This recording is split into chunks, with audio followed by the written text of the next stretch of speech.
All right, so in this video, I have a new pair of Air Jordan 4s that seem to be sitting. Have we hit the peak of the Air Jordan 4? This is going to be an interesting topic. Hopefully you guys enjoyed this video. This one was sent over by Hibbett City Gear, though. Thank you to them for sending it over. Check out the lid. I like the little gold foil. Jumpman right there. Also, here is the shoe. This is the Vivid Sulfur colorway, if that's what it's called. And man, this is a nice looking colorway. So this is what we have. Box, a little bit of gold splatter. You also have the gold Jumpman on some tissue paper on the inside.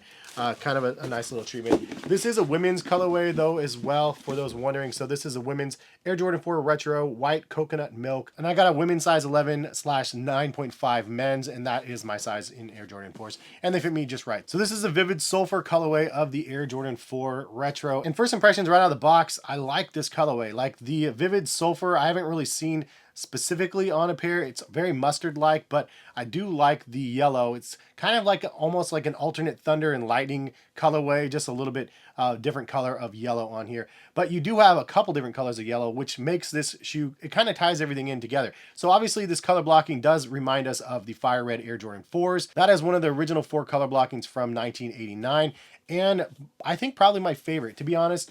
Fire red 4s, military blue 4s, or industrial blue as we're getting them now. You have the white cement 4s and then the bread colorway of the Air Jordan 4s. Leave a comment in the comment section, which is your favorite colorway of the original Air Jordan 4s in the 4 colorways. I personally think the fire red is my favorite. It is white, red, and black, and obviously, you know, Jordan fan from the back in the day, Chicago Bull colors. I don't know, it just is very, very fitting. In my opinion, the most wearable colorway, next to maybe the white cements, but I really, really like the fire reds. But this is kind of a play on of that. Instead of the fire red, you do have this Vivid Sulfur color on the shoe. Now, as I mentioned, these were sent over by Hibbett City Gear. Thank you to them for sponsoring this video. They sponsor content on the channel a couple times a month. Greatly appreciate their sponsorship, and if you guys do as well, drop a like on the video. If you guys want to, go ahead and check out their website, link in the description. It'll take you over to Hibbett City Gear's website, and you can check out their release calendar where they have shoes like these available out there. They have the industrial blues, I believe, coming to their website soon. They also have a bunch of running sneakers that I always look for as well. This month, they sent these and then another pair of runners that I can't wait to do a review on as well. But they also have a web app that you can go and check out and browse through. Definitely worth a look if you guys haven't checked it out thus far, and thank you again for them for being the long-term sponsors that they are. Now back to my impressions out of the box.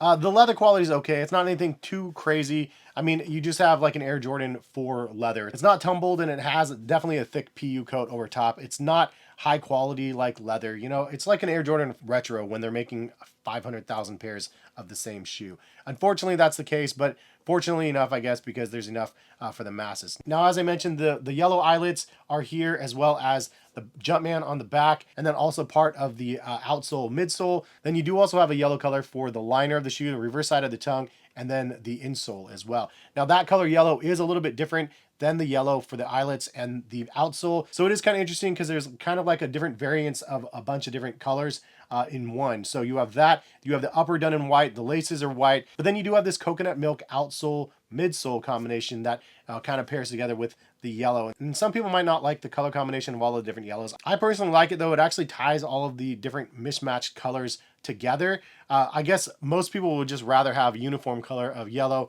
across the board. This one has like 3-4 different shades of like yellows and whites. So I don't know. I don't mind it because of the variance in all of the different colors. Now you do have black accents as well, part of the midsole, part of the wings on the side, and then also that plastic heel canter on the back, and then the pull tab. You also do have black mesh underneath the netting on the sides as well as on the tongue. Added ventilation on here. This was something that Tinker Hatfield did back in the day. I think this is the first one that they did that because the Air Jordan 3s just had an all leather upper. This one does have the visible air unit on the back as well, something that the Air Jordan 3 started back in '88. Then these came out in '89. The Air Jordan 5s also had the visible air unit on the bottom. Now notice on the back, there is a Jumpman back here in yellow, not the Nike Air branding. So some people might not like the fact that this is a Jumpman on the back instead of the Nike Air branding. I personally don't really care about that. Honestly, this is not an OG colorway. It's an OG color blocking that they reimagined, but you don't necessarily need the Nike Air branding on a non-OG pair. I think that it's very fitting for OG colorways. For non-OG colorways, the Jumpman works just fine, but leave a comment in the comment section. Do you prefer just seeing the Nike Air or not? And for those people that are newer to sneakers and just don't understand what I'm talking about, some pairs have Nike Air branding literally written back here, as well as on the insoles. And the reason why is because the original pairs back in '89 had Nike Air branding because it was an Air Jordan pair of sneakers under the Nike umbrella. After the Air Jordan 7, they kind of split up and Jordan Brand became its own entity. That's why it's called Jordan Brand. Nike is still the parent company, but basically it's its own brand from that point on. So from that point on, there was a Jumpman instead, and none of the pairs that released featured Nike Air on the model. Now, when they started retroing them, they came back with the Jumpman as well instead of Nike Air. They replaced it.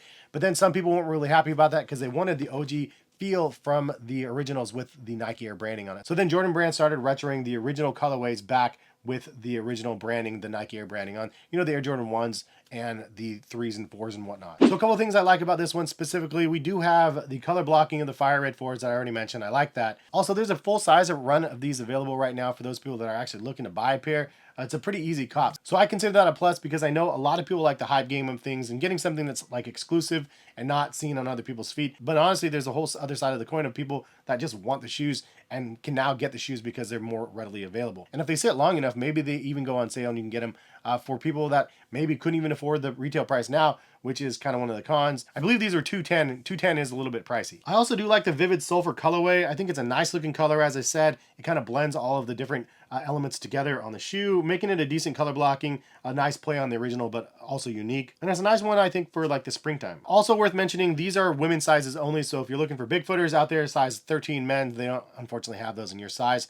For people like myself, 9.5, I can wear an 11 women's, so I'm happy that I was able to at least get them in my size. But for those big footers, unfortunately, you're left out. Also worth noting, some people might have been expecting the Air Jordan 4 like SB cut on this one. I never actually got the Air Jordan 4 SBs, and I feel like that one had a lot of talk about those ones being the most comfortable and the upper being just different and just being an all-around better fit on feet than the regular Air Jordan 4s.